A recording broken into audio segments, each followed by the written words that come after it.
Good morning, everybody. Who did you have dinner with last night or the night before? Did you have dinner with a loved one? I hope you did. Life doesn't always allow for that, but I kind of hope you did. We're in a series right now on building blocks that help us for difficult days. Jesus' disciples, the guys he spent three and a half years with, just pouring into their hearts, into their lives, trying to help them to understand who Jesus was and what this new thing was that he was doing. These guys that he off and on appeared for 40 days with, he appears to them for a final time in his physical body, and then they freak out. They're startled. They're troubled. They have doubts. In other words, they're human. And to this, Jesus offers the phrase, "Peace be with you." And he's going to identify six things that will help them to achieve peace and confidence in days of trouble. And that's what we're looking at. Um, Jesus didn't list them out one, two, three, four, five, six like I do. My mind and all works a little different, I guess. It was very organic the way Jesus did it, but as I looked at how things unfolded, I saw these six things. So I'm sharing them with you. The first and key among them was this: we must believe that Jesus physically rose from the dead. Not just that somehow he came back to life, but without a physical body. He has a physical body. And it still has the marks in the hands and in the feet, and where the sword was thrust in his side, he chose to retain those marks in his body. His belief in the resurrected Jesus is very important. But the second thing that's really important is our fellowship with Jesus is really important. And where do I get this from? Well, let's come look at our passage in Luke chapter 24. While he was there, while they were still talking about this, he stood among them and he said, "Peace be with you." And why do you have doubts? Touch me, he says in verse 39. You can touch me. You can see. A ghost doesn't have flesh and bones, as you see. I have. And when he said this, he showed them his hands and feet. Now, Thomas earlier, he also showed him his side. And while they still did not believe it, because of joy and amazement, he asked them, "Do you have anything to eat?" Now, this little incident here, partly goes back to the proving that he rose from the dead physically, because a ghost does not literally eat. And so he's asking for something to eat, but it actually goes much deeper than that. And this is what I want us to see today. He asked them, "Do you have something here to eat?" And they gave him a piece of broiled fish, and he took it and ate it in their presence. Now, when it says that he took it and ate it in his presence, that could be any number of things. That could be he ate it, they had already finished eating and he appeared and they had some leftovers and they gave it to him. But I think more likely, because it was the pattern of his life, and we're going to see this in a moment, that they actually all sat down together and ate broiled fish together. The reason it says that he ate it in their presence was he was still proving to them he physically rose from the dead. He is a real person. This Jesus we believe in is not a concept.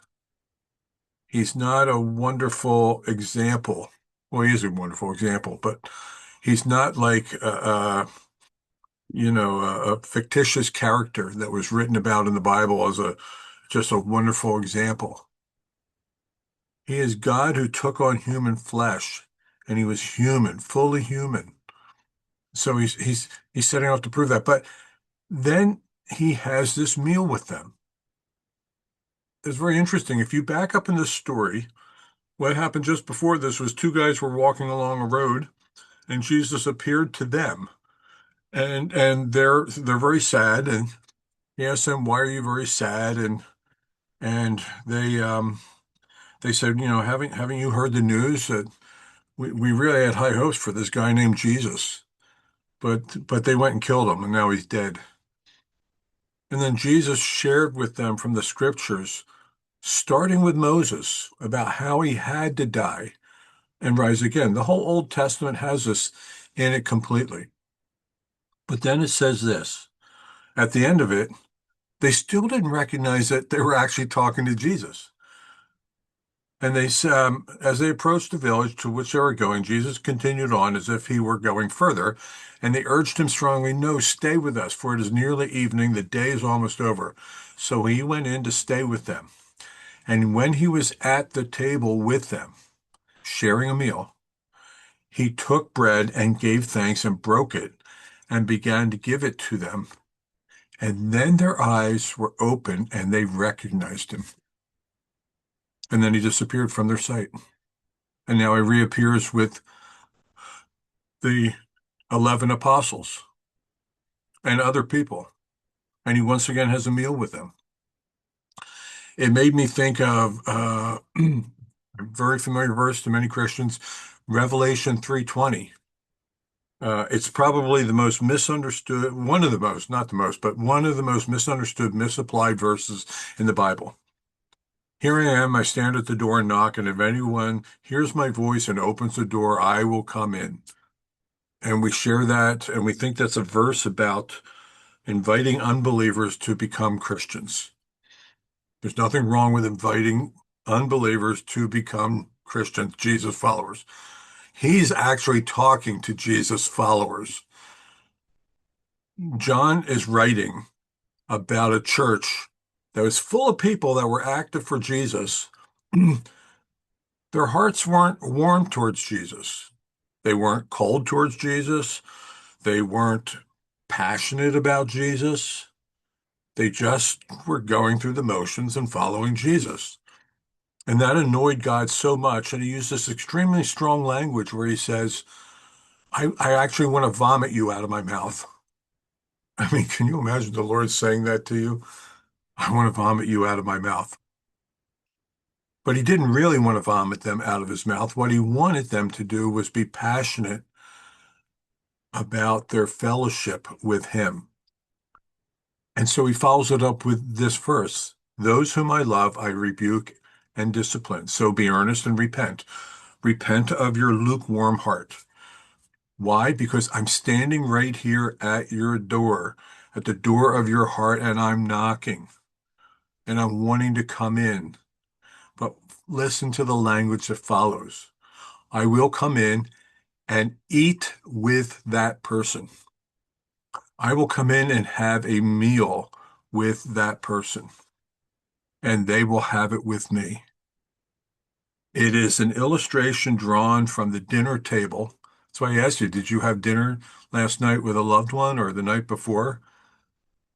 Our fellowship with Jesus is pictured as a meal that we sit down with him. John chapter 14, John chapter 15, Jesus shared some verses, a different kind of an illustration. And he says, I am the true vine, and my Father is the gardener. And then he goes on to say a few verses later, remain in me, also, as I also remain in you. No branch can bear fruit by itself. It must remain in the vine. Neither can you bear fruit unless you remain in me. This is the fellowship metaphor, just put in a different way. Rather than at the dinner table, you're picturing a vine with branches. I am the vine, and you are the branches, Jesus said. If you remain in me, Jesus says, or if you remain in me and I in you, you will bear much fruit, but apart from me, you can do nothing. At the heart of dealing with life's struggles, the heart of sharing Jesus with other people, should be a heart that is passionate to be in fellowship with Jesus.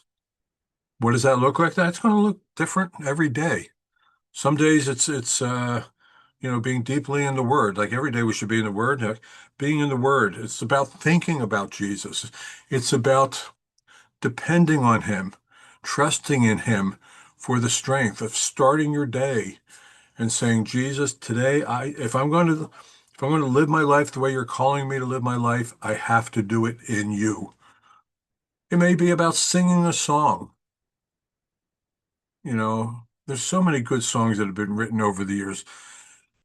It could be about singing song. It could be about reading a book that somebody wrote about Jesus, apart from the Bible. Like there's any number of ways to get our mind focused on Jesus, but every day we need to have focused attention on Jesus, trusting in him, because apart from him, we actually cannot do this.